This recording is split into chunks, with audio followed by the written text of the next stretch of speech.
En 1945, cuando el imperio de Hitler fue derrotado, muchos oficiales nazis de altos cargos fueron llevados a lo que famosamente se conocería como los juicios de Nuremberg, en los cuales, por primera vez en la historia, se llevarían a cabo actos de justicia públicamente a personajes responsables de atrocidades masivas. A excepción de Adolf Eichmann, quien logró huir a la Argentina bajo una nueva identidad donde vivió con su familia bajo la total impunidad. Fue entonces que en la década de los años 60, agentes del servicio secreto israelí lo encontraron y capturaron en Buenos Aires, para llevarlo a juicio en Jerusalén. Durante su juicio, Eichmann conmocionó al mundo al verse como una persona tranquila, serena y no como un psicópata como se tenía esperado. Eichmann expresó que solo seguía órdenes y que al igual que en cualquier grupo militar, él respetaba la autoridad. Es ahí cuando Stanley Milgram, un profesor de la Universidad de Yale que se había interesado fuertemente en el caso de Eichmann, se hace la siguiente pregunta. What is there in human nature that allows an individual to act without any restraints whatsoever, so that he can act inhumanely, harshly, severely, and in no way limited by feelings of compassion or conscience? These are questions that concern me. Y sí, ya sé que suena medio compleja la pregunta, pero para que se entienda mejor, ¿qué es lo que hace que gente común sea capaz de hacer daño a los demás? Stanley Milgram decidió realizar una serie de experimentos en la universidad donde él mismo enseñaba. Estos experimentos consistían en que un voluntario debía realizar una serie de preguntas a una persona en otra habitación, y si ésta respondía mal, era castigado con descargas eléctricas. Estas descargas iban desde los 15 voltios iniciales, hasta finalizar en la última ronda con 500 voltios, lo suficiente para producir un paro cardíaco inminente. Lo que el voluntario no sabía es que no habían tales descargas, y la persona en la otra habitación solo sería un actor. Milgram realizó el experimento varias veces en diferentes países, y se encontró con un resultado desgarrador. La mayoría de las personas eran gente común, y el 80% llegaba al final del experimento. Entonces, ¿todos somos capaces de hacer daño a los demás? La respuesta es más compleja de lo que parece y para entenderlo mejor debemos llevar este análisis al de una película que refleja cómo la autoridad lleva la obediencia a actos atroces. Goodfellas de Martin Scorsese nos cuenta la historia de Henry Hill, un muchacho de 13 años que vive en los barrios pobres italoamericanos de Nueva York en 1955. Henry diariamente observa por su ventana a todos los hombres elegantes que juegan a las cartas frente a su edificio en una parada de taxis, que a la vez funciona como restaurante, admirándolos por ser temidos y respetados. Un día Henry va a la parada de taxis a buscar trabajo y lo contratan como el chico de los recados.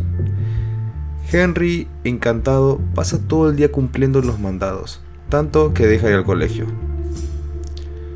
Cuando su padre descubre que Henry ha estado faltando al colegio por meses, este lo golpea y le prohíbe regresar a trabajar. Cuando se presenta en la parada de taxis para renunciar, el encargado del local le dice a Henry que no pueden permitirle renunciar, que él se ha convertido en alguien esencial para el negocio. Por lo que estos hombres le preguntan a Henry si conoce quién es el cartero que deja las cartas en el buzón de su departamento. Él les dice que sí, y entonces van todos juntos a buscar al cartero. Cuando lo encuentran, lo amenazan con el pretexto de que ya no debe llevar cartas del colegio al departamento de Henry, o su cabeza terminará en el horno. Aquí vemos el primer roce de Henry con la violencia. Lejos de sentir miedo, lo normaliza, ya que todas las figuras de autoridad alrededor la aprueban. Luego de eso, Henry empieza a trabajar mucho más que antes y empieza a ganar más dinero que su propio padre. Pero aquí notamos el primer cambio brusco en su trabajo. Al principio le pagaban por estacionar autos, luego ya lo vamos reventándolos. Poco a poco Henry va normalizando y cotidianizando ciertas conductas y patrones de violencia o prejuicios que en su entorno son aprobados. De esta manera se puede entender cuando Milgram se refería a los nazis como gente normal, que estandarizó la violencia cotidiana de su entorno, con órdenes o actos que no se veían reflejados como macabros cuando sí lo eran. Cuando finalmente Henry cae a manos de la policía por vender cigarrillos de contrabando, lo llevan a juicio y con todo el temor del mundo es juzgado ante un juez, que sin saberlo estaba sobornado por sus propios jefes. Cuando termina el juicio, uno de sus jefes le regala $100 y le dice que no se preocupe, que voy a perder una valiosa elección. Oh, I got pinched. Everybody gets pinched, but you did it right. You told them nothing, and they got nothing. I thought you'd be mad. Man, I'm not mad. I'm proud of you. You took your first pinch like a man, and you learned the two greatest things in life. Well, Look at me. Never rat on your friends, and always keep your mouth shut. Hey, here he is, here he is. Oh, you broke your cherry.